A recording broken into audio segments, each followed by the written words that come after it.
Cuando me invitaron a esta charla, me pidieron que yo hablara de la injerencia en general de las multinacionales y del capital internacional en la educación.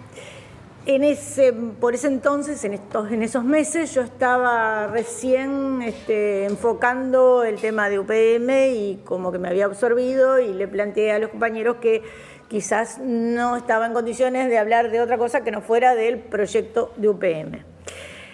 Esto en las últimas semanas varió un poquito porque fui encontrando en esos recorridos, en esas búsquedas por los proyectos de UPM, algunas cosas que exceden lo que está haciendo UPM, con ser muy grave todo lo que está pasando en el campo de la educación con UPM.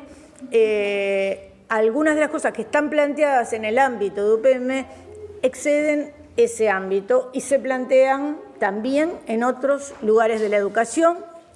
Y vamos a tratar de también enfocar eso para ver que la preocupación puede ser más amplia y que puede estar ya penetrando algunas de las ideas de UPM o de las ideas del Gran Capital, que son las de UPM, en otros ámbitos de nuestra educación.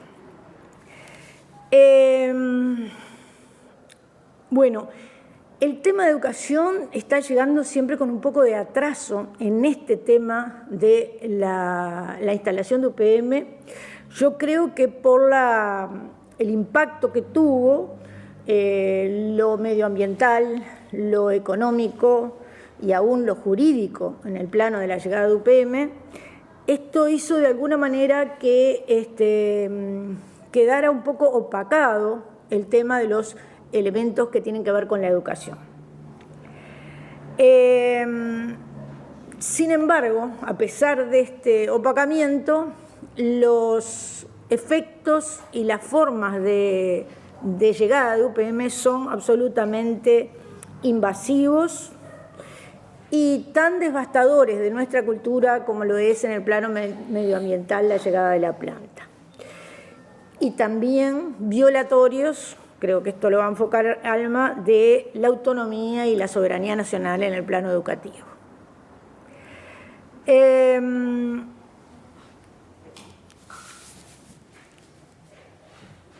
Queríamos primero dar un paneo general, esto nos tratamos de poner de acuerdo con Alma para no reiterar, y entonces queríamos un poco contar cuáles son esos proyectos y quiénes participan en ellos.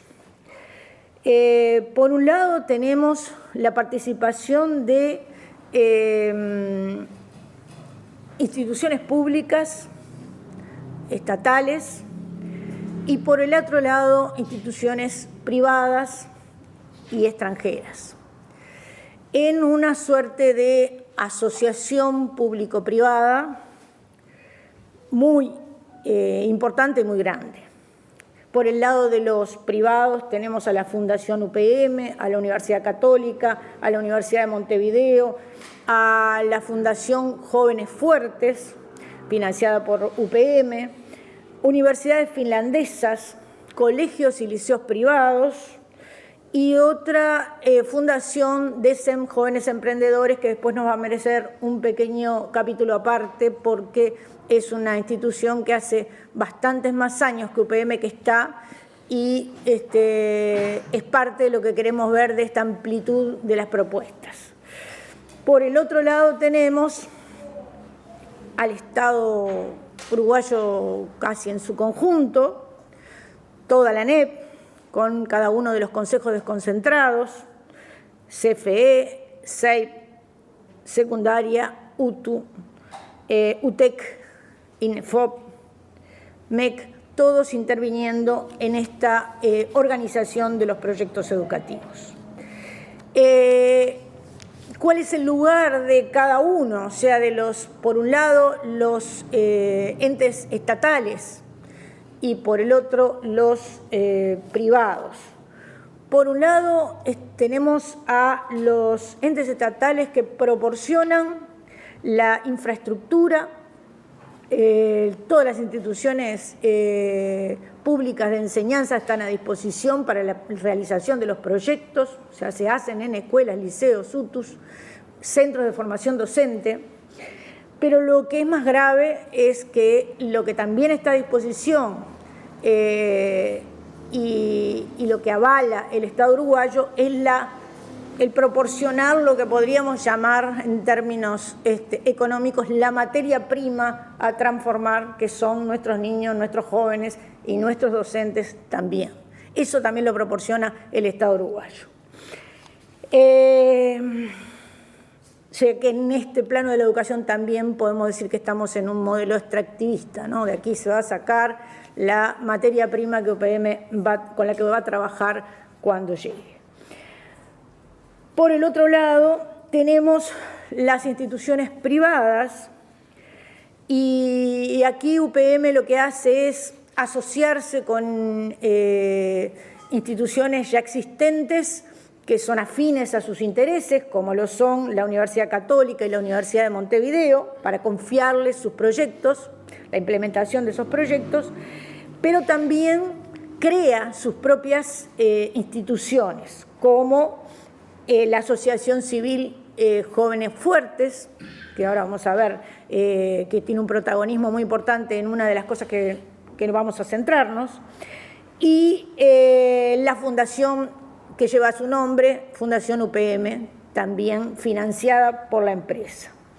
Y a su vez se asocia en forma privada con esta nueva fundación que después vamos a hablar, DECEM Jóvenes Emprendedores, que está del año 91 en nuestro país. Claramente aquí aparece una violación de la autonomía de la enseñanza. Dentro de las instituciones públicas de nuestro país aparecen proyectos financiados por UPM y llevados adelante por fundaciones o universidades privadas y también de la soberanía nacional. Menciono rápidamente los proyectos, algunos, los que me parece que tienen mayor importancia. Haciendo camino en comunidades rurales, Cuenta quien cuenta, Sembrando mi futuro, posgrado en formación docente en currículum y evaluación, capacitación a 20 uruguayos seleccionados para que formen 8.000 trabajadores y el diploma en psicología positiva. Estos son algunos de los proyectos que se están llevando. En algunos casos los proyectos directamente invaden las tradicionales actividades y acciones de las instituciones nuestras. El caso de Haciendo Camino en Comunidades Rurales es un proyecto de educación vial en la educación rural, ¿no? Es decir, cosas que siempre hacen los maestros en escuela rural. Bueno, pues ahora la hace DECEM Jóvenes Emprendedores en Paysandú, Florida, Río Negro y Tacuarembó. Luego, Cuenta quien cuenta, aquí la Fundación UPM se hace cargo de explicarle a los padres y a los estudiantes de magisterio y a los maestros rurales la importancia de leerle a los niños. Ese es el proyecto, también netamente extractivo de lo que son las funciones típicas de las propias instituciones. Luego tenemos el proyecto Sembrando mi futuro, que toma jóvenes del Consejo de Educación Primaria y de UTU, y bajo la apariencia de un curso de orientación vocacional, en realidad lo que hace es contarles todos los trabajos que hay en la forestación y tratar de orientar a estos muchachos hacia los trabajos que UPM ofrece, directos o indirectos, con técnicos de la empresa a cargo de estos proyectos, estos talleres supuestamente de orientación vocacional. Luego tenemos el posgrado en formación en docente y en currículum y evaluación. Son dos de los buques insignia del formato de reforma educativa a favor del capital, donde la evaluación pasa a ser un eje central y el currículum tiene que ser reformado en función de lo que se evalúa, que son las competencias que reclaman las empresas. Así que hay una formación docente específica para esto que está a cargo de la Universidad Católica. Luego tenemos esta capacitación para 20 uruguayos seleccionados en neumática, electrónica, hidráulica, mecatrónica, gestión de procesos industriales. Se supone que estos trabajadores seleccionados para ser capacitados harán en proceso de derrame la formación de 8.000 trabajadores más. Y luego el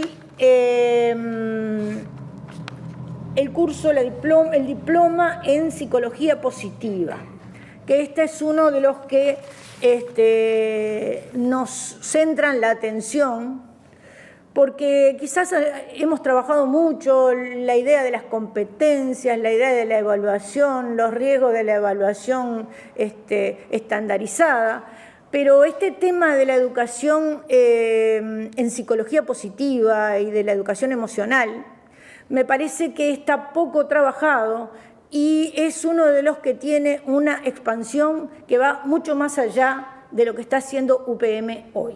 Entonces me parece que es importante que nos dediquemos a esto y que empecemos a ver, porque por lo que yo he podido captar, esto está en escuelas públicas, por lo menos, no sé si en liceos, pero en escuelas públicas ya está la educación emocional y está interviniendo la AUDEC, que es la Asociación de... me falta la D, de educadores católicos. Ahora voy a encontrar la sigla. En la formación emocional de nuestros niños. Por lo tanto, esto es una de las cosas que me preocupan. Hoy esta diplomatura está ofrecida para profesores no titulados de las zonas de influencia de UPM, para adscriptos, psicólogos y referentes locales.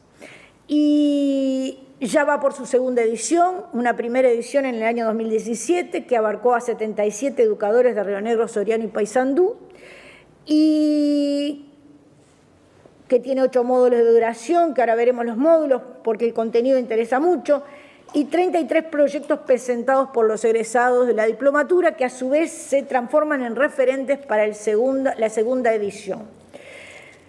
En esta segunda edición, 2019, radica en Durazno, porque es por donde la zona de influencia de UPM2, y ya está también en funcionamiento.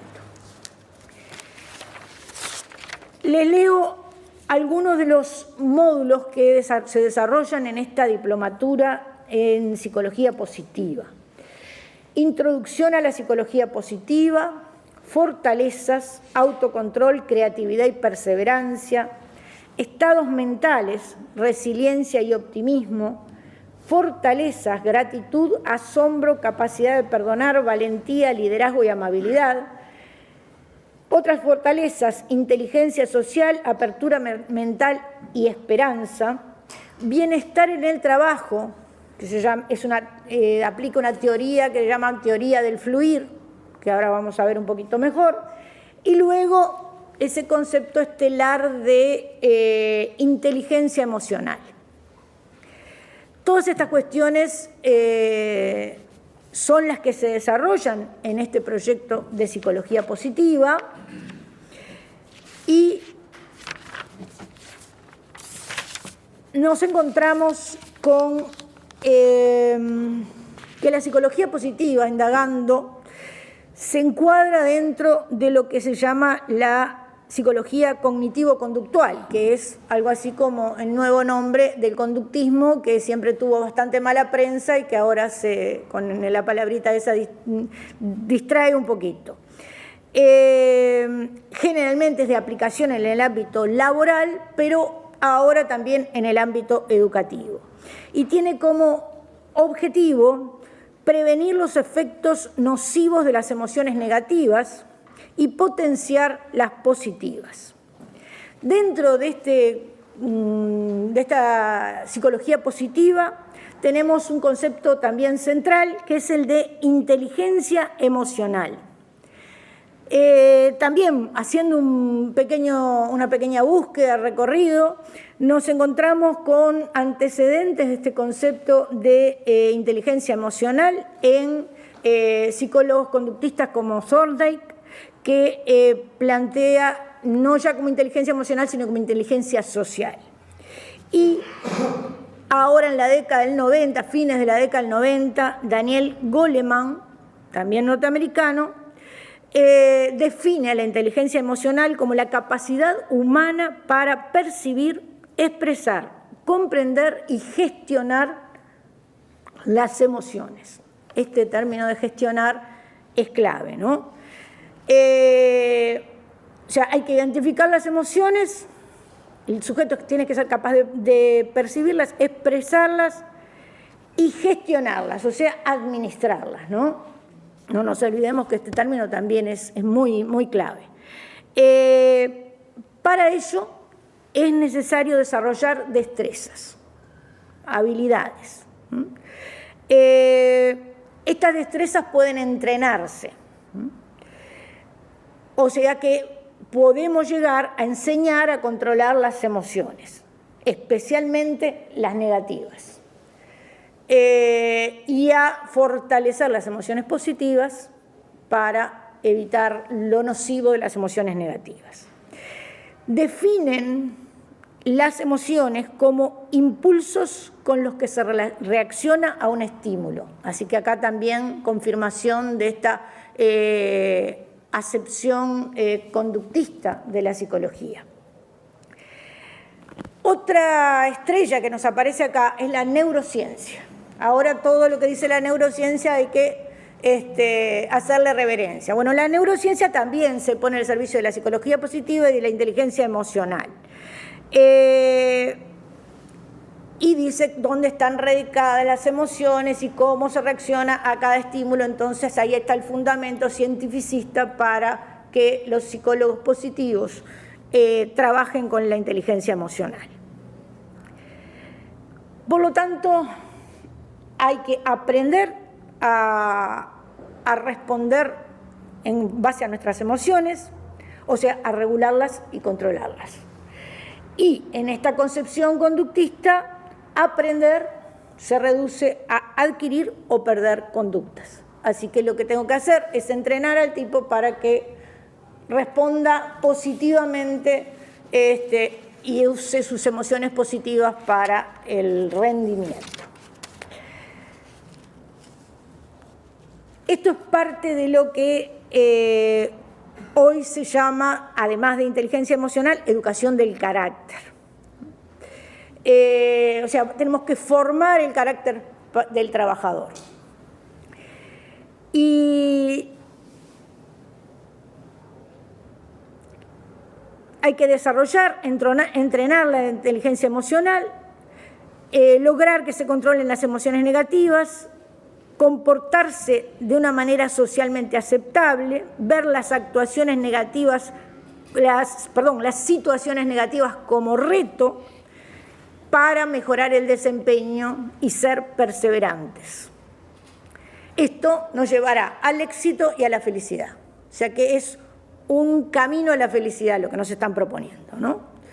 De hecho, esta educación del carácter daría para reírse si no fuera cierto, que lo están haciendo, que lo están aplicando, y bueno, y que hay unos videos que hay que ver, ¿verdad? Hay unos videos que hay que entrar a las páginas de Jóvenes Fuertes, de la Fundación UPM, ahora vamos a hablar de la Semana de la Gratitud brevemente, pero hay que verlo porque asusta la especie de lavado cerebral que se está trabajando. Bueno, si ya lo vieron entonces saben de lo que estoy hablando.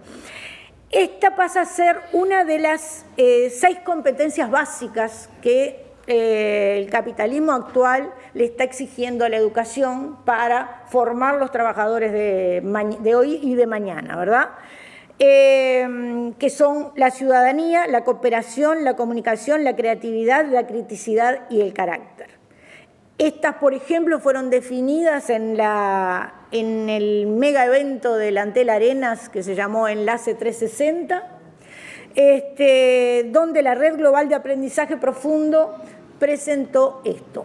Y así leídas parecen hasta llevables, ¿verdad? O sea, ¿quién no quiere la criticidad? ¿Quién no quiere la ciudadanía? ¿Quién no quiere la cooperación? Pero hay que ver la particular lectura que se hace de estas competencias básicas. Luego decíamos, tenemos el concepto de gratitud, que es uno de los aspectos emocionales que hay que desarrollar. Y bueno, capaz que esto lo vas a hablar vos. ¿No vas a trabajar con esto de la gratitud? Porque me dijiste que ibas a definir algunos términos. Sí. No te quiero. El de gratitud no. Bueno, entonces, el de gratitud, en esta cosa de los impulsos y los reforzamientos positivos, ¿no? Vemos la repetición de los niños diciendo que hay que agradecer, tenemos mucho para agradecer, mucho para agradecer, mucho para agradecer, el sol, el mar, la luna, los padres, los abuelos, los amigos, lo que tienen y lo que no tienen, ¿verdad? Debe decirlo decenas de veces que hay cosas para agradecer, ¿no? Para estar agradecidos. Y después una placa fija plantea, agradécelo todo, ¿no? La gratitud es el solvente de la queja y el toque mágico que trae la abundancia, ¿no? Es decir, la solución de todos los problemas es agradecer. Después, entrando en internet, te podés encontrar 10 recomendaciones de las cosas que te puede dar la gratitud. En una es, por ejemplo, poner un frasco y poner las cosas que tenés que agradecer ahí para que las vayas viendo y cómo se va juntando y vas a ver el medio vaso vacío y no el medio vaso lleno. Hoy estuve buscando y había 10 recomendaciones. Después hacer una cajita, ponerle lo que le va a agradecer a un ser querido y ir a la casa y regalárselo en una cajita de regalo para generar emociones positivas y ser positivo uno. Es realmente maravilloso y horrible a la vez. Y después tenemos la famosa teoría del fluir. Esto pertenece a un húngaro impronunciable, Mijail, algo impronunciable, tiene millones de consonantes y muy pocas vocales, no lo pude pronunciar, pero lo que dice este señor se supone que esta teoría del fluir ayuda al bienestar en el trabajo, ¿no? Y se supone también que ayuda a la gente a ser más feliz, ¿no? Cuando logre un estado óptimo de motivación intrínseca, ¿no? Que implica una armonía productiva. Esto también es parte de los módulos que abordan los docentes no titulados. No sé si tiene algo que ver, pero los docentes no titulados que están convocados a hacer esta diplomatura. Pienso en que pudieran tener menos elementos de juicio para defenderse de estos fines. No lo sé si es así. Quisiera creer, por lo menos, será porque trabajo en formación docente, que quisiera saber que mis alumnos tengan alguna herramienta más para defenderse de estas cuestiones. Bueno, si todo esto que está pasando con UPM nos parece grave, mucho más aún nos parece grave que no solamente sea UPM la que está promoviendo estos proyectos, sino que estos proyectos también estén corriendo por otras vías, porque tenemos, yo diría, ya bastante infectado todo el organismo con todos estos proyectos. Entonces, UPM por un lado, y como lo hace tan aparatosamente, capaz que es más fácil ver las cuestiones, pero quería nombrar dos intervenciones que me preocupan mucho y que hacen más fuerte a los avances en este sentido. Por un lado, ya lo mencioné un par de veces, pero ahora me voy a detener en ella, la Fundación DECEM Jóvenes Emprendedores. Y por el otro lado, la presencia de la Iglesia Católica ayornando su oferta según los requerimientos de la empresa. Y ahora vamos a ver eso. En cuanto a DECEM Jóvenes Emprendedores, les quiero contar algunas cosas, porque seguro ustedes deben conocer algún liceo donde estos proyectos ya se han aplicado o se están aplicando, y yo me encuentro jóvenes que han participado de esos proyectos. Están desde el año 1991 en el Uruguay. En su propia página dicen que cada año participan 20.000 jóvenes, niños y jóvenes de los proyectos, y sacando la cuenta 20.000 por 28 años que hace que están, me da 560.000 niños y jóvenes que ya han participado alguna vez de estos proyectos, ¿verdad? ¿Quién financia a DECEM Jóvenes Emprendedores? También es interesante. Scotiabank, BBVA, IBM, la Embajada de Estados Unidos, AFAP República, McDonald's, Microsoft, MetLife y otros. Para acá, para algunas cosas para llamar un poquito la atención, ¿no? ¿Cuáles son los pilares de los proyectos educativos de DECEM? El emprendedurismo, la educación financiera y la preparación para el trabajo.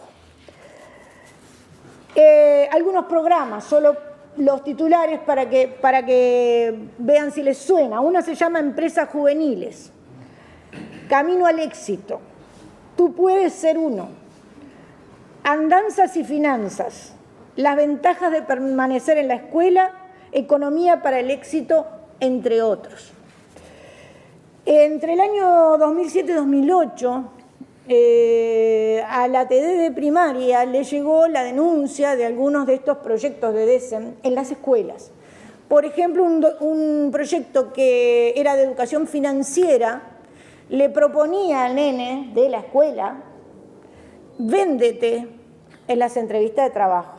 Pareció un poco grosero, ¿no? Entonces, la TD de primaria elevó un memo, hizo toda una demostración de que aquello iba contra todos los principios y fines educativos, y por aquel entonces, circunstancias bien diferentes a las de hoy, logramos que el Consejo de Primaria suspendiera los proyectos DECEM en todas las escuelas. Pero eso debe haber durado un año, porque ese año además nos enloqueció DECEM pidiéndonos entrevista a la mesa permanente de la TD de primaria, porque ellos querían arreglar los proyectos para que fueran acordes con el programa. Cualquier cosa querían hacer. Eran incompatibles con todo, porque para empezar, el programa de primaria dice que opta por la solidaridad y no por la competencia, y ellos educan para la competencia. Véndete. Entonces, era imposible, así que no les dimos la entrevista, pero ellos después se las arreglaron para llegar por otro camino. Sobre todo cuando el Consejo de Primaria logró que nos fuéramos de las sesiones del Consejo y ya no tuviéramos más noticias de lo que pasaba.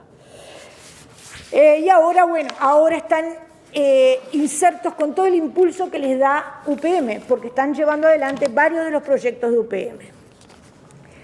El otro era la preocupación por el nuevo papel que está jugando la Iglesia Católica.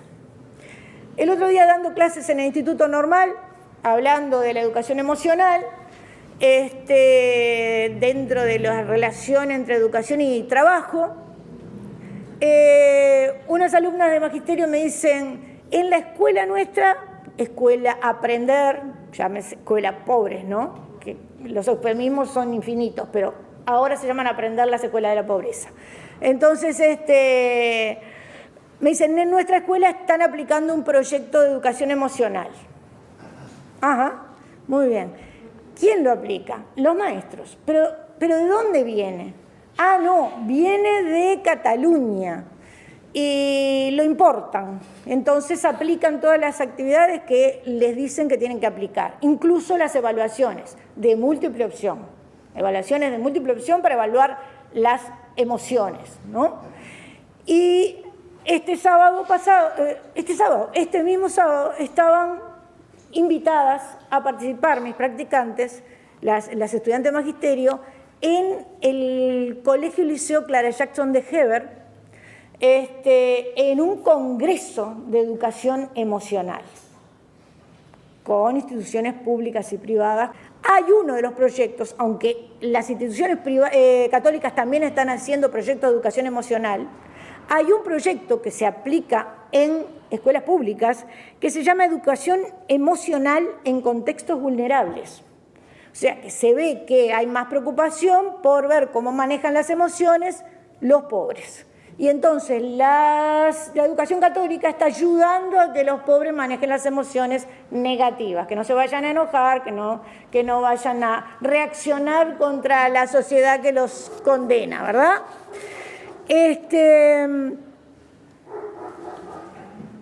Y el Estado, ¿qué papel está jugando el Estado? Bueno, el Estado está avalando absolutamente todo con entusiasmo, ¿verdad? Y yo cuando leí esto de la educación católica digo, ¿esto no será una violación de la laicidad por ahí? Y no, porque seguí buscando en internet y Mota, ¿cómo es que se llama el nombre? Laura Mota, consejera de Codicen, decía que esto de la educación emocional ya estaba en el marco curricular de referencia nacional. Y yo dije, pero yo lo estuve estudiando para ir a hablar a la TD secundaria y no lo vi. Voy a buscar página 28, efectivamente, la ética del bienestar. Y ahí introducen el desarrollo emocional y afectivo, la elaboración positiva en un marco de socialización y convivencia. O sea que con eso, del marco curricular, justifican el ingreso de las instituciones privadas católicas a las escuelas públicas de nuestro país. Así que bueno, acá nos encontramos con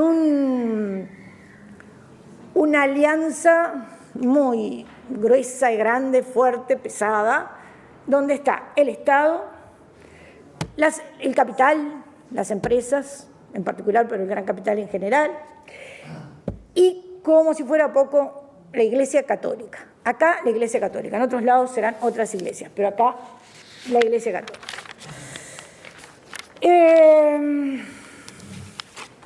Esta conjunción se lleva bastante bien con algo que dice el filósofo coreano Byung-Chul Han, que junta todo. Dice, la ideología neoliberal de la optimización personal desarrolla caracteres religiosos, incluso fanáticos. Representa una nueva forma de subjetivación. El trabajo, sin fin, en el propio yo, se asemeja a la introspección y al examen protestantes, que representa a su vez una técnica de subjetivación y dominación. En lugar de buscar pecados, se buscan pensamientos negativos. El yo lucha consigo mismo como su enemigo. Los predicadores evangélicos actúan hoy como managers y entrenadores motivacionales y predican el nuevo evangelio del rendimiento y la optimización sin límite. Así que toda esta conjunción que veníamos viendo parece que no es algo particular nuestro, porque hay un filósofo que está trabajando en Alemania que lo ve con claridad. Y a su vez esto nos ayuda a responder una pregunta, que es ¿por qué no acompañar estos proyectos que prometen la felicidad general? Porque en realidad se supone que nos van a hacer felices. ¿Por qué no querer que nuestros niños sean felices, ¿no? La primera respuesta es porque no hay nada que esté más lejos de producir felicidad que esto. Y vamos a tratar de, rápidamente, ya para terminar, demostrar, por lo menos provisoriamente, que no produce la felicidad. Siguiendo con Byung-Chul Han, Él dice que hay una nueva forma de violencia de estas sociedades, de la positividad y del hiperrendimiento, que generan violencia neuronal, ¿no? Entonces, describe cuáles son las enfermedades típicas, la depresión, los trastornos de personalidad, el síndrome de desgaste ocupacional, los ataques de pánico. Dice, son cada vez más frecuentes en nuestras sociedades. Y la exigencia del hiperrendimiento, ese sí se puede, nos enfrentan, dice, al colapso mental. Por este mismo camino va otro filósofo y psicoanalista francés, Christophe Dejour, especialista en psicodinámica del trabajo, que ha estudiado el aumento de las patologías vinculadas al trabajo, como la depresión, el burnout, los síndromes persecutorios y confusionales, las enfermedades psicosomáticas y hasta el suicidio por motivos laborales. Y concluye que estos problemas que van en aumento son consecuencias de las nuevas formas de organización del trabajo. ¿Cuáles en particular? La evaluación individualizada de resultados, los contratos por metas, el aislamiento, la extrema competitividad, el acoso sistemático y el miedo permanente a la pérdida del trabajo. Y en esto voy a agradecerle a Alma un ejemplo de esta gravedad de la situación de los trabajadores, que me proporcionó un artículo de Le Monde Diplomatique. Le Monde. Le Monde. Bueno. Ah, no, Diplomatique no, Le Monde, perdón. De Le Monde, donde se hacía referencia a un juicio que se le iba a llevar adelante, que a esta altura ya deberían haber declarado como imputados, dirigentes de France Telecom por acoso moral e intimidación a trabajadores, a sus trabajadores, allá por el 2006, en un momento de crisis de la empresa, empezaron a presionar a los trabajadores, a despedir a los trabajadores, a generar acoso, y resultó que se consideran que 39 empleados son considerados víctimas de estos 7 dirigentes. 19 de ellos se suicidaron entre el 2007 y el 2010. Están los nombres, la edad, los mecanismos de suicidio, que no quiero gastar el tiempo en contárselos, pero que tienen entre 28 años y 54, desde ahorcarse, tirarse de un puente, quemarse vivos y dejando constancia de que esto lo hacían por motivos laborales. Esto no es lo único, es un ejemplo, pero hay cientos de suicidios por motivos laborales solo en Francia, ¿no? País desarrollado, no estamos hablando de su desarrollo, no estamos hablando de las crisis propias de su desarrollo, ni tampoco de la falta de formación que se supone que es la que provoca la falta de trabajo, ¿no? Entonces estamos viendo que esta maravilla de la formación de la educación emocional no estaría dando los resultados que pretenden que tiene.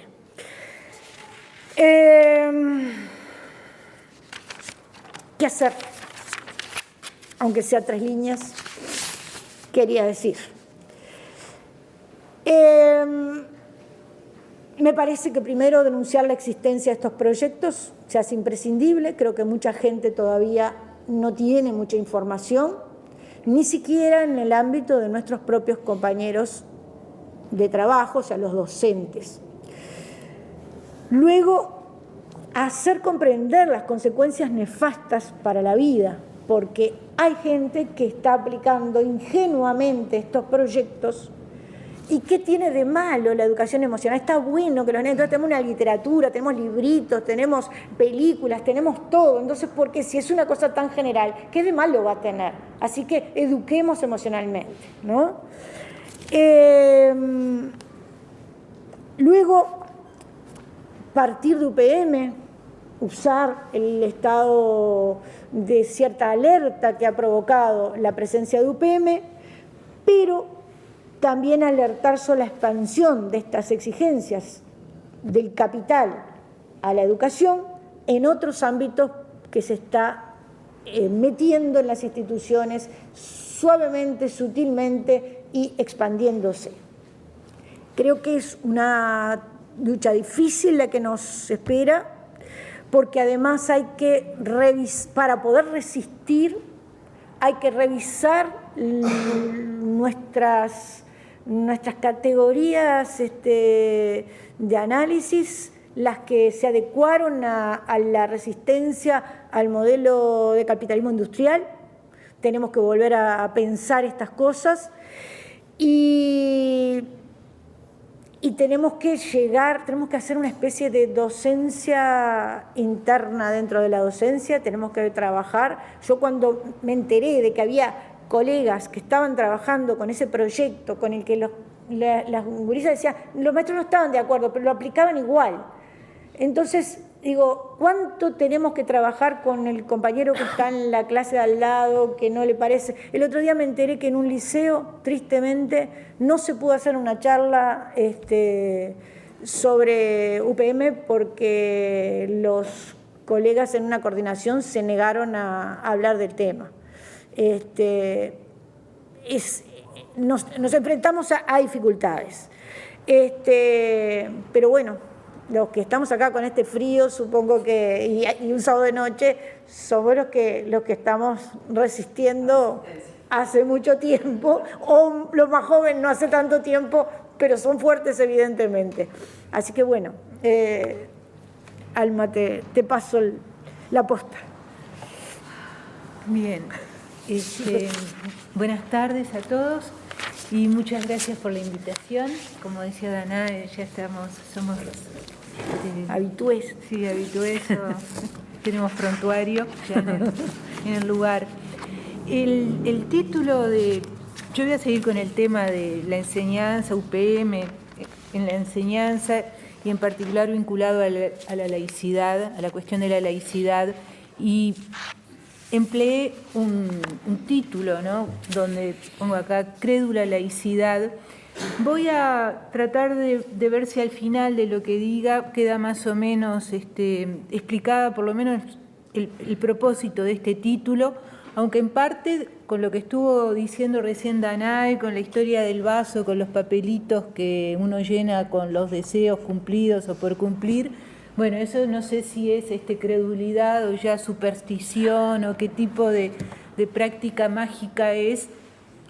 Seguramente personas que se consideran absolutamente laicas, ¿no?, o no necesariamente creyentes. Entonces ahí ya hay un ejemplo de esta credulidad compatible con la laicidad, y también en lo que decía Danae sobre la presencia de la Iglesia Católica, en particular a través de la UPUDAL, de la Universidad de la Universidad Católica, pero no solo. Aunque yo voy a tratar de darle una vuelta de tuerca a eso, que también sin duda alguno está, y me voy a referir muy rápido.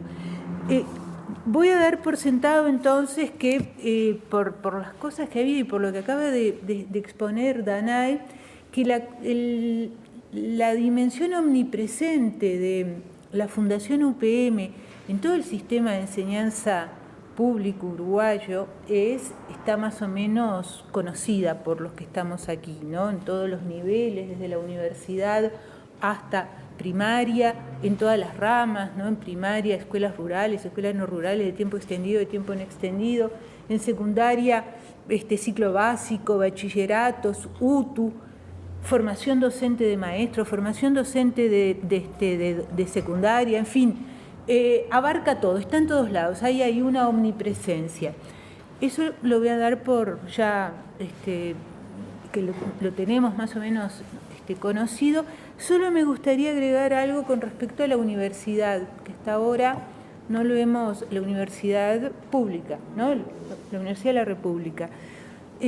¿Cómo un poco puede estar jugando en todo esto, ¿no? Entonces, lo que encontré hasta ahora es poco. lo que encontré, pero lo voy a plantear. Por un lado, hay en 2012 hay un anuncio de una actividad, esas actividades en que participan diferentes instituciones, entonces está Línea y está Facultad de Química y aparece Facultad de Química, es decir, Universidad de la República y UPM. Entonces, así, esas actividades en que se juntan personas que uno diría que, bueno, habrá un tema en común, pero que van de a poco dando legitimidad. Pero aparece esa reunión de 2012 y después aparece un convenio, que eso ya es más interesante porque es ilustrativo de cierta manera de proceder, un convenio entre Facultad de Agronomía de la Universidad de la República y UPM de 2014. Y ese convenio consiste en que UPM le da a Facultad de Agronomía $20.000, cosa que es mucho para muchísima gente, pero que para Facultad de Agronomía no es demasiado, pero UPM le da $20.000 a la Facultad de Agronomía para que termine la realización de un laboratorio de suelos al cual UPM va a poder acceder, va a poder ir a trabajar codo a codo con los docentes, estudiantes de Facultad de Agronomía y además a cambio de que Facultad de Agronomía dé testimonio de eso, lo haga público, es decir, que no quede, claro, nada, porque beneficencia secreta no es beneficencia, entonces que se haga público. Eso aparece en 2014 y no sé bien qué es lo que pasó con eso, cómo se desarrolló, pero hay múltiples documentos que muestran, permiten seguirle el rastro a ese convenio que hubo entre Agronomía y UPM. Hay también, y esto me parece que es más interesante, otra manera de relacionarse de la Universidad de la República con UPM, que es una manera indirecta, porque es una manera que en cierta forma está, según entiendo yo, acá viene ya parte interpretativa mía, pero que es una manera triangulada a través de la UTEC, porque hay que tener presente que la Universidad Tecnológica, creada en 2013 justamente en Fray Bentos, es una universidad que tiene muchas características similares a las universidades finlandesas que están sosteniendo el proyecto UPM, que lo están sosteniendo como proyecto de innovación, tecnológica, que le están dando legitimidad universitaria al proyecto tecnológico de UPM, son estas universidades finlandesas, que tienen características muy similares a la UTEC, es decir, universidades públicas, es decir, que las pagamos nosotros, pero universidades públicas exclusivamente dedicadas a lo tecnológico, como ellos mismos declaran, la UTEC, muy centradas en la parte práctica. Y cuando ellos dicen muy centradas en la parte práctica es mercado de trabajo, práctico es mercado de trabajo y nada más que eso. Entonces, universidades tecnológicas centradas en el mercado de trabajo, universidades públicas y con cero autonomía y cogobierno. La UTEC, cuando se creó, fue pensada como una universidad que al cabo de 3 años iba a adquirir la autonomía y el cogobierno, y el año pasado ya quedó claro que no va a haber ni autonomía ni cogobierno, sino que va a seguir siendo gobernada esa universidad por las autoridades nombradas por el Poder Ejecutivo, por el Poder Político. Así que universidades públicas sin ninguna autonomía ni cogobierno y centradas, dirigidas hacia lo tecnológico. Eso es el modelo de estas universidades finlandesas que apoyan a UPM, es el modelo de la UTEC, que a su vez es fundada en 2013 por el gobierno de Mujica en Fray Bentos, es decir, en un tete-a-tete ahí con UPM, y que además se funda en el sentido más material, el edificio de UTEC fue financiado por UPM. UPM le dio $6 millones a la UTEC para que pudiera construir su edificio y ahí funcionar. Entonces, la UTEC en Uruguay es una especie de eslabón local y es con ese eslabón local que se vincula UDELAR, ¿no? Es decir, que yo no encontré, por lo menos hasta ahora, fuera de ese acuerdo entre agronomía y UPM, no encontré ningún vínculo directo entre UDELAR y UPM, pero encontré varios vínculos triangulados por la UTEC. Por ejemplo, vínculos a través de tecnicaturas, de dos tecnicaturas, dos que son sobre las que estuve averiguando, pero puede que haya muchas más, ¿no? Entonces, hay dos carreras de tecnólogos que son, como dice UTEC, gestionadas por UTEC, dos carreras de tecnólogos gestionadas por UTEC, pero que tienen una titulación compartida por UTEC, UDELAR, UTU. Entonces ahí ya se va produciendo este acercamiento. Una de esas carreras, de tecnólogo, es tecnólogo químico, que es una carrera que se imparte en Paysandú, que está desde 2010, y que si uno va a ver el programa, el plan de estudios y el programa, y dice, bueno, es lo que más o menos se espera de un programa de tecnólogo químico, lo que ahí aparece. Y, entre otras cosas, ese programa está firmado por Facultad de Química, es decir, que ahí hay una facultad que se está haciendo cargo de esa tecnología. Pero hay otro programa, que es tecnólogo informático, bajo la misma modalidad de carrera gestionada por UTEC, pero con un título compartido por UDELAR, UTEC. Y esta carrera de tecnólogo informático aparece como firmada por Neto, ¿no? El programa, el plan de estudios aparece firmado por Neto y otras personas, y tiene ya otras particularidades. No hay fecha, no se sabe cuándo empezó en el documento al que uno puede acceder. Se imparte en Paysandú, San José y Maldonado, y ya tiene algo que a mí me llamó muchísimo la atención, que es el hecho de que en el plan de estudios están todas las materias que uno espera para un tecnólogo en informática, yo qué sé, matemática, computación, lenguajes, informática, todas esas materias, y después tiene algo que ellos identifican, llaman como áreas temáticas, aunque después a veces lo llamen materia, y que es nombrado como ciencias humanas y sociales. Es decir, que para ellos hay una materia que se llama ciencias humanas y sociales. Uno ya ahí empieza a decir, qué raro, porque que la UDELAR, que la Universidad de la República, que tiene dos facultades, Facultad de Humanidades y Facultad de Ciencias Sociales, acepte participar en una carrera que osan nombrar algo como materia ciencias humanas y sociales, como si eso fuera una única materia que se puede enseñar en un semestre, por otro lado.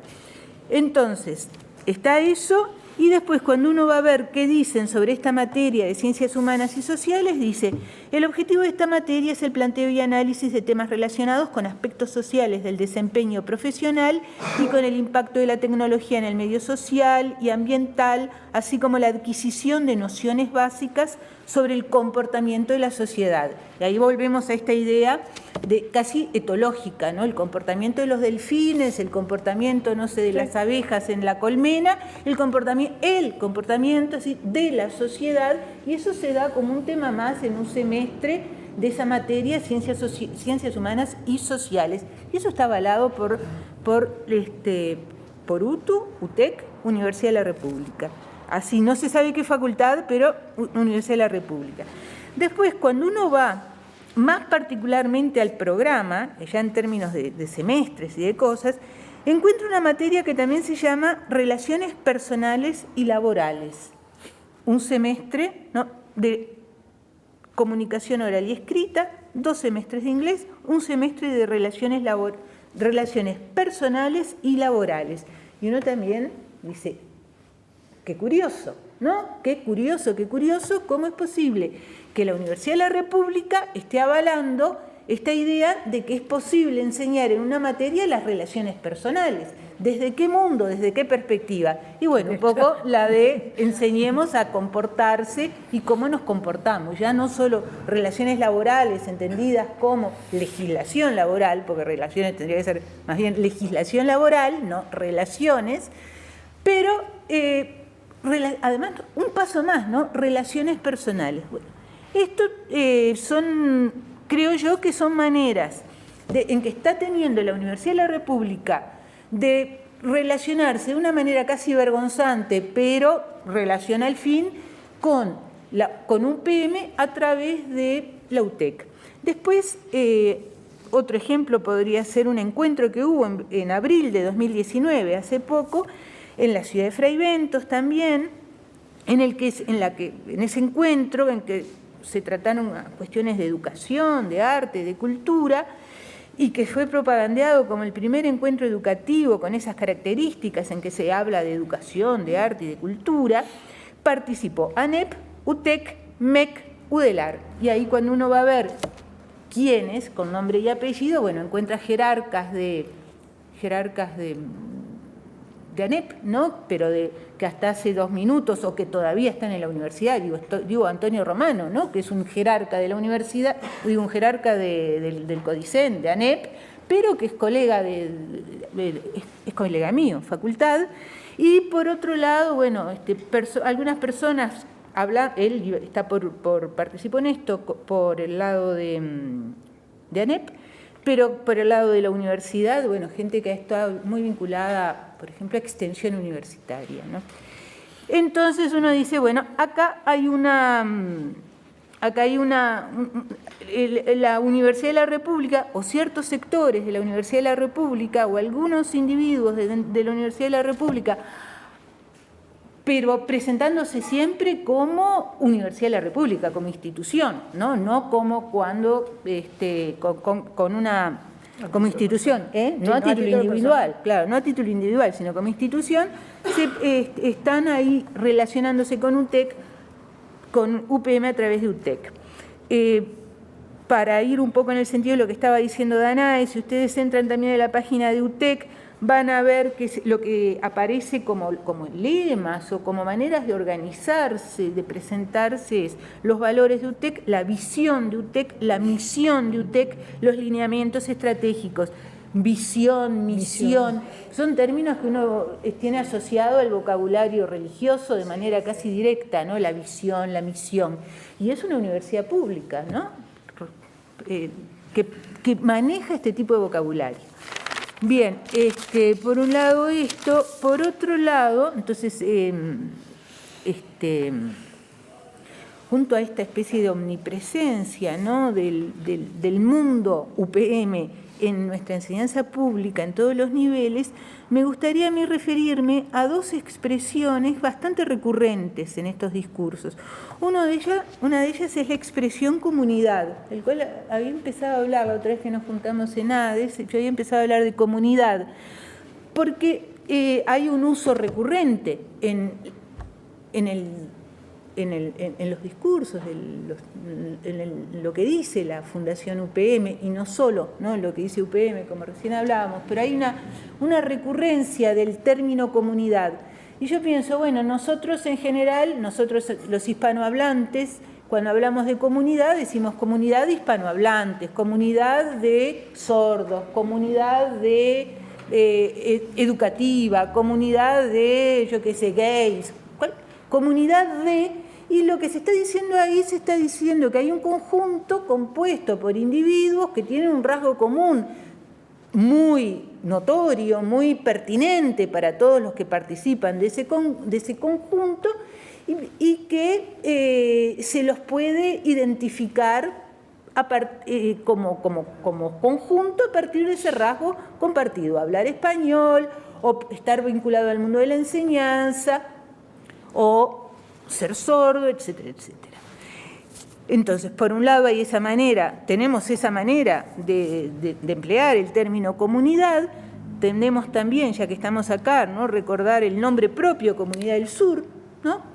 No sé si a algunos les suena, pero el nombre ahí es el nombre propio, donde aparece la palabra comunidad, asociada a un lugar a una geografía, pero que no es solo una geografía, sino que se supone en ese nombre Comunidad del Sur que hay también ahí, además de una geografía, hay una carga de ideas en ese tomar posición en el sur o desde el sur o por el sur o en el sur. Bien, nosotros vemos, cuando vamos a lo que dice UPM, encontramos que en UPM aparecen de dos maneras, ¿no? Comunidad. Aparece con complementos, ¿no? Comunidades de influencia de UPM. Ahí aparece como comunidad educativa o comunidad de hispanohablantes, comunidad de influencia de UPM. Es decir, que ellos están declarando que hay comunidades de influencia, que están bajo la influencia de UPM.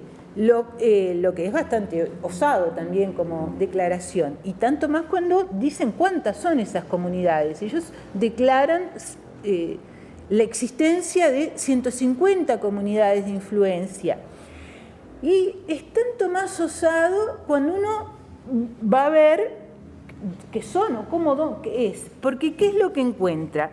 Encuentra el nombre de 12 departamentos, encuentra Río Negro, Paysandú, Soriano, Salto, Colonia, Tacuarembó, Durazno, Cerro Largo, 33, Florida, La Valleja y Flores. Es decir, que la comunidad de influencia de UPM es una toponimia, es un conjunto de nombres de lugares. Ellos no dicen que todos esos departamentos sean la comunidad de influencia de UPM, sino que son localidades o pueblos o ciudades dentro de esos departamentos, pero aparecen como comunidades de influencia de UPM en los nombres de 12 departamentos de Uruguay. Nos dicen, pero qué raro, porque esto como comunidad de influencia, esto es Uruguay, no es comunidad de influencia de UPM.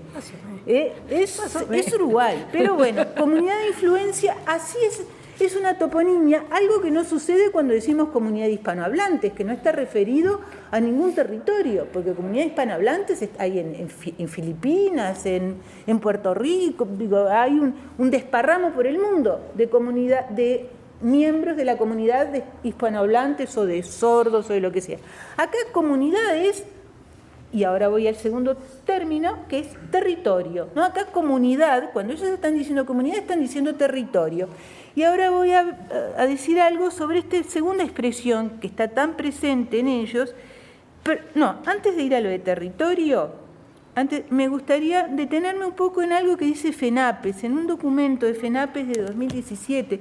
Creo que es el documento que salió del Congreso, ¿no? De FENAPES en 2017. Entonces, FENAPES en ese documento se detiene en la palabra comunidad y dice, ¿cómo? Que están empleando la palabra comunidad. Es una manera de borrar las diferencias de clase, emplear comunidad, se borra todo lo que sea diferencia, todo lo que sea lucha de clases. Yo comparto ese punto de vista, pero me parece que capaz que hay que darle esa otra vuelta. No solo se está borrando lo que son diferencias de clase o diferencias de lucha de clases, sino que se está borrando algo más que eso, ¿verdad? Algo más, desde mi punto de vista. Y me parece que eso que se borra, lo veo, ¿no? Que se borra cuando uno lo asocia con territorio, ¿no? Esto de territorio o el territorio con mayúscula, este empleo de el territorio como mayúscula, aparece clarísimo en un contrato que UPM hace firmar a quienes están presentándose a un concurso de proyectos, ¿no? Que creo que se cerró ahora ya el concurso de proyectos. Sí, se está cerrado porque yo intenté inscribirme, ya estaba cerrado. Un concurso de proyectos que se cerró recién, pero que todavía no se sabe cuáles son los resultados. Después voy a hablar un poquito de ese concurso. Y si uno quería participar en ese concurso, tenía que aceptar las bases, y entre las bases estaba que, se nombraba la República Oriental del Uruguay, en adelante el territorio. Es decir, que para UPM, todo. Uruguay es el territorio. Su territorio, capaz. El territorio, pero claro, su territorio, pero el territorio con mayúscula, ¿no? Entonces, República Oriental del Uruguay, en adelante, el territorio. Dice, pero qué terrible, porque territorio está asociado a una nación, a una región, pero también territorio nosotros lo asociamos con espacios vacíos, ¿no? El territorio es eso que conquistaron los que venían, es el oeste, ¿no? El territorio. Toda empresa colonizadora siempre pensó el lugar, pensó y piensa, porque es presente, ¿no? Pensó y piensa el espacio que coloniza como un espacio vacío. Siempre se piensa que el colono o los colonos siempre llegan a un lugar en el que no hay nadie, que es nada más que espacio vacío, que hay que recorrer y apoderarse. Ese es el territorio. Es un poco la expresión que se usa, que yo la uso, digo, pero que me parece que habría que rever cuando se dicen los territorios ocupados en Palestina, ¿no? Israel, los territorios ocupados, como si fueran tierras que estaban baldías, ¿verdad? O con alguna gente ahí, bueno, porque siempre hay alguna gente, alguna planta, algún animal, pero gente, espacio, y viene alguien con una ley, viene alguien que tiene la ley, que tiene el sentido de las cosas, y se impone sobre ese territorio vacío, los territorios ocupados. ¿Cómo? ¿Territorios ocupados? No, eso se llama Palestina, ¿verdad? Eso tiene nombre, Palestina. Entonces aquí aparece esto de que Uruguay, ya en el convenio, ¿no? Contrato, en lo que firmó el Estado uruguayo con UPM, en que Uruguay pasa a ser ROU, ¿no? Habrán visto, habrán oído que Uruguay, la República Oriental de Uruguay pasa a ser nombrada como ROU. Bueno, en este otro documento ya ni siquiera ROU, ¿no? Es el territorio. Entonces, ¿qué es la comunidad? Y yo digo, es esta especie de uso religioso, porque por otro lado nosotros conocemos la palabra comunidad de las seriales de televisión de Estados Unidos, la comunidad, en donde lo que une a todos los miembros no es el ser sordo o hablar español o hablar inglés, sino la comunidad son la comunidad en el sentido que la conocemos de las seriales de Estados Unidos. La comunidad es una comunidad de creencias, ¿no? Es lo que comparten es al loado, yo qué sé, al altísimo, ¿no? Es eso lo que se comparte, lo que los vuelve comunidad. Van todos a la misma iglesia, es esa la comunidad, el ir todos a la misma iglesia, sea cual sea. Entonces, ese uso de la comunidad así a secas, en el que no hay complementos, o el uso de la comunidad de influencia de UPM, junto con esto del territorio, nos dice, pero acá nos están diciendo que lo que hay es un gran espacio vacío con algunas personas que andan por ahí y que lo que va a hacer UPM es llevar su ley, llevar su orden, llevar su manera de ver las cosas y a ese espacio. Por eso me parece que es más que el uso de comunidad, es más que decir que se está anulando la lucha de clases, se está diciendo, esto es un espacio vacío, ¿no? Es un espacio anómico, no hay ley, es un espacio en el que no hay nada y en el cual podemos llegar y hacer. Avalando un poco esto, me gustaría llamarles la atención, por si no lo vieron o no, algo que a mí me llamó mucho la atención, porque me parece que reúne, de alguna manera más que reunir, muestra, escenifica esto que estoy tratando de decir, que es un videíto de 1 minuto 38 segundos, que está en la página de UPM, que es el primer video del que uno, cuando entra a la página de la Fundación UPM, el primero que aparece es este, que está muy bien hecho, en el que hay una especie de uso y abuso de niños preciosos, amorosos, chiquitos, y de uso y abuso de sonrisas para todos lados, y que al final, ¿no? Cuando se va terminando el video, que está, como les digo, muy bien hecho, se ve la imagen de una escuela rural. Es el que agradece, ¿no? No, no es el que... Bueno, capaz que ahí también... Yo me quedé con el final, con el niño que aparece en la tapa, digamos, del video, que es un chiquitito precioso, amoroso, y después cómo cierra ese video, que es con una imagen en el fondo, ¿no? La cámara está acá y en el fondo está una escuela rural preciosa, blanca, toda bien pintada, sobre un cielo azul que se recorta, unos arbolitos verdes, después el camino de entrada, y entre la escuela, con su escudo, con el escudo nacional, por supuesto, la bandera creo que también está, después el camino, y en medio del camino un grupo de 2 maestras y 4 o 5 chiquitos, también preciosos, y después, digo, no, está ahí medio lejos, y más cerca de la cámara, es decir, de nosotros, hay una portera, una tranquera. Entonces ahí lo que se ve, es todo rapidísimo, ¿no? Viene la cámara así como acercándose a la escuela y una niña de ese grupito que está corriendo para abrir la tranquera, para abrir la portera. Y la niña corre, abre la portera, vuelve y se integra de nuevo al grupito y la cámara nunca dejó de avanzar de a poco. Y cuando termina todo, ¿qué hizo la cámara? Y está dentro del territorio de la escuela, ¿no? Está en la comunidad.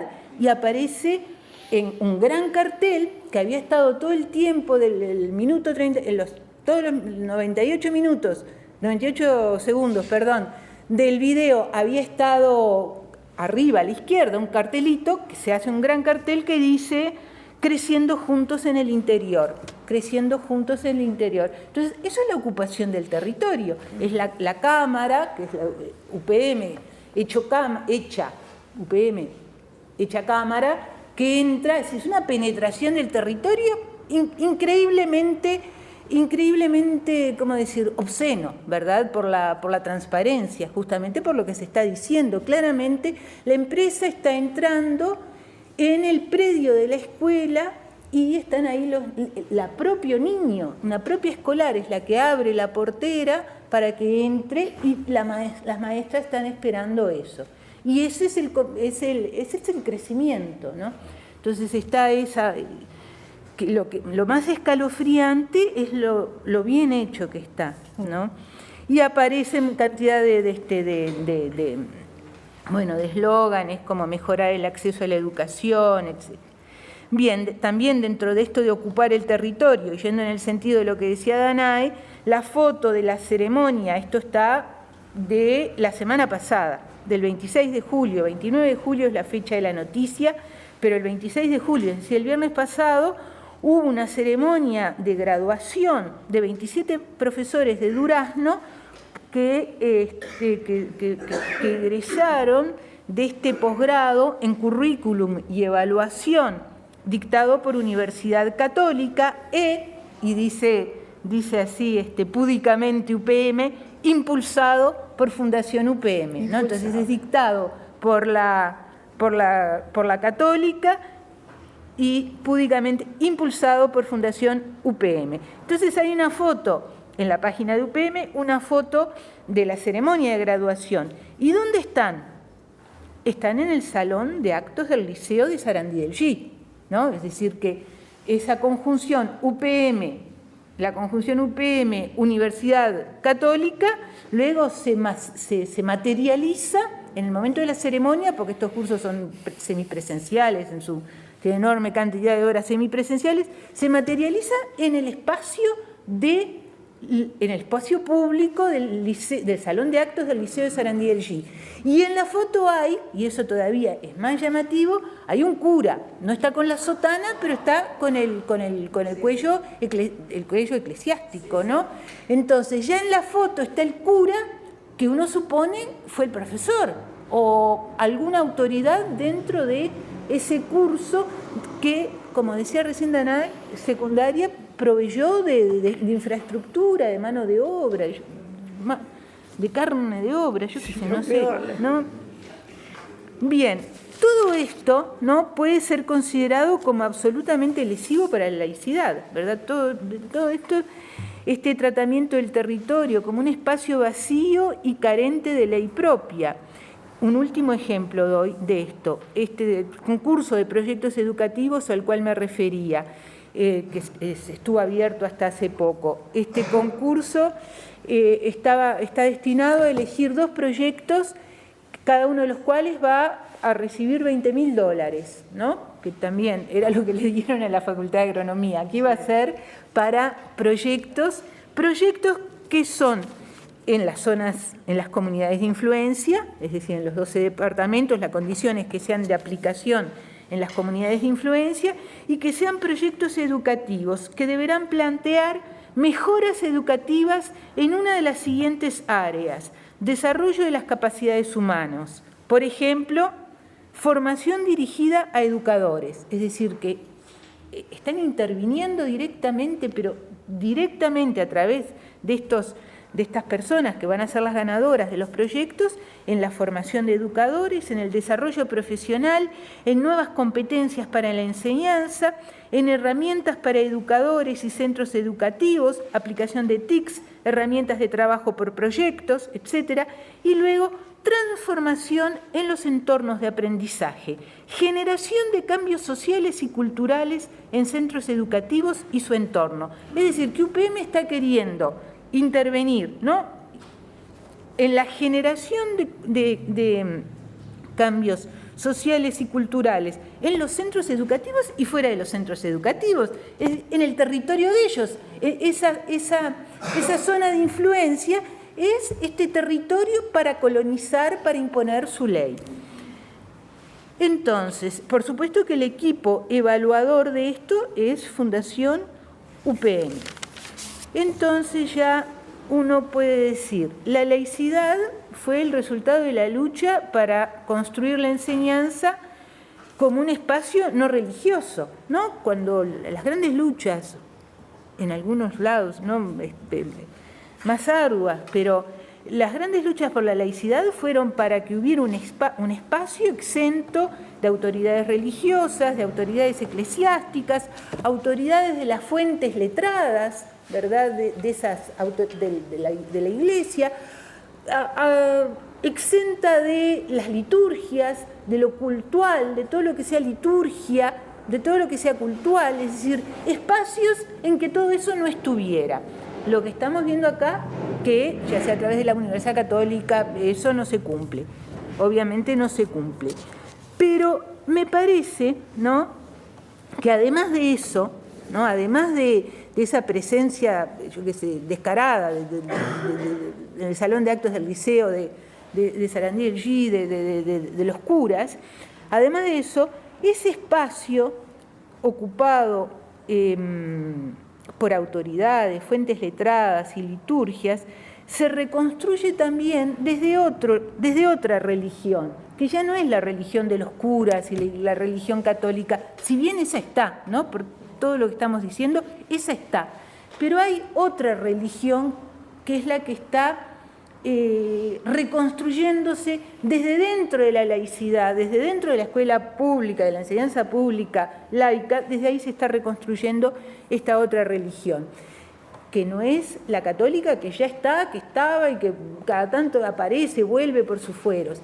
Y aquí a mí me gustaría evocar los planteos de Walter Benjamin, los planteos de Benjamin, el filósofo, ¿verdad?, alemán, judío, comunista, Benjamin, que de fines del 19, que muere, que se suicida en septiembre de 1940, ¿no?, tratando de pasar de Francia ocupada a España, ¿no? Me gustaría recordarles e invitarlos a leer, en caso de que no lo hayan hecho, a leer un texto muy breve de Walter Benjamin que se llama el capitalismo como religión, ¿no? El capitalismo como religión. Para mí es un texto maravilloso.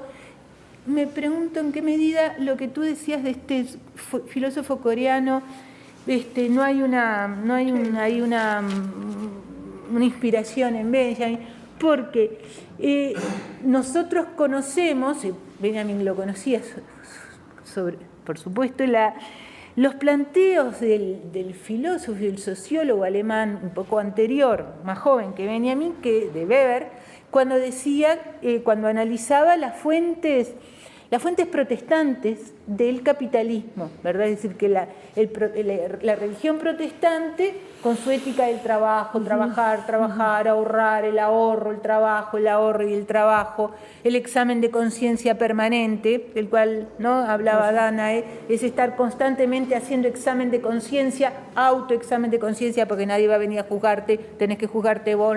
Bueno, esa ética protestante, dice Weber, permitió el capitalismo, permitió la ética del trabajo, el ahorro del capitalismo.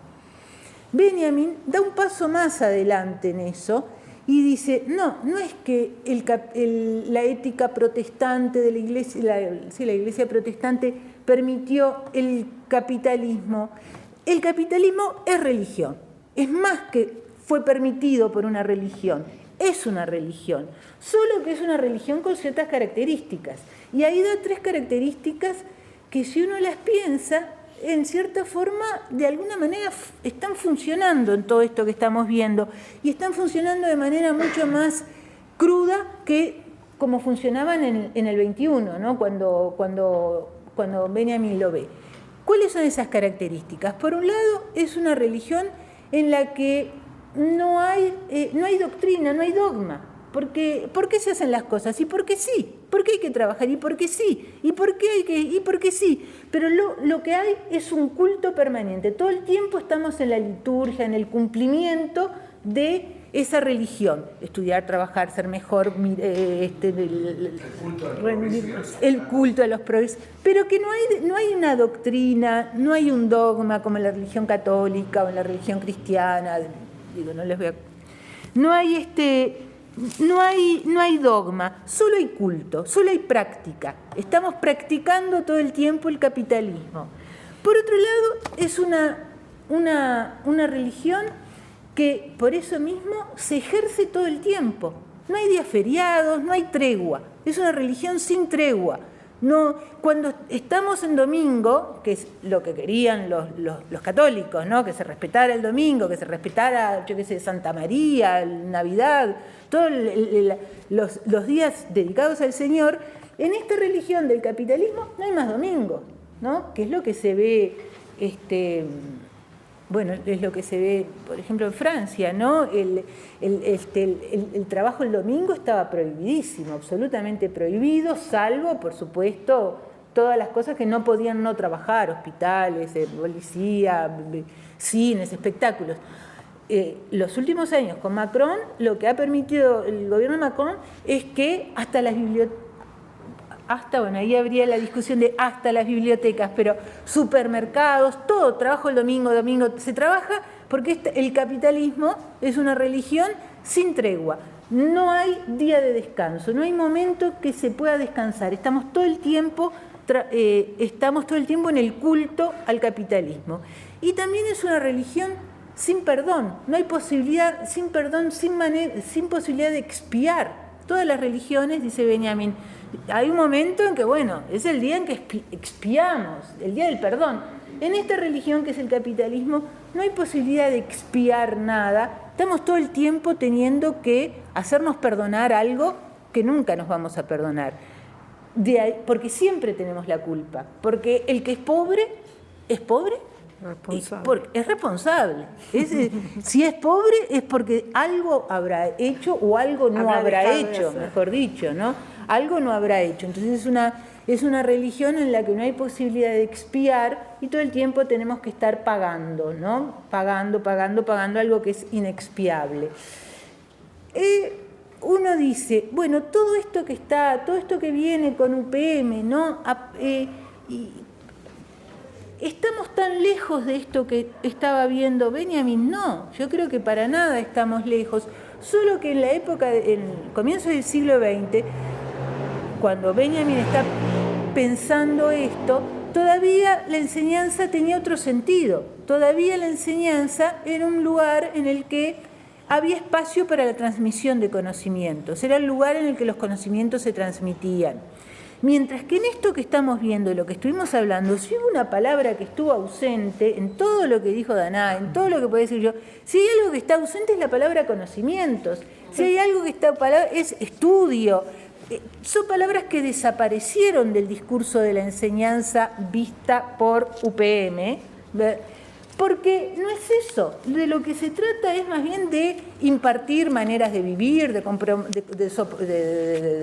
dominar los impulsos, de dominar las emociones, pero el sentido de la enseñanza en el momento en que lo estaba diciendo Benjamin era transmitir conocimientos.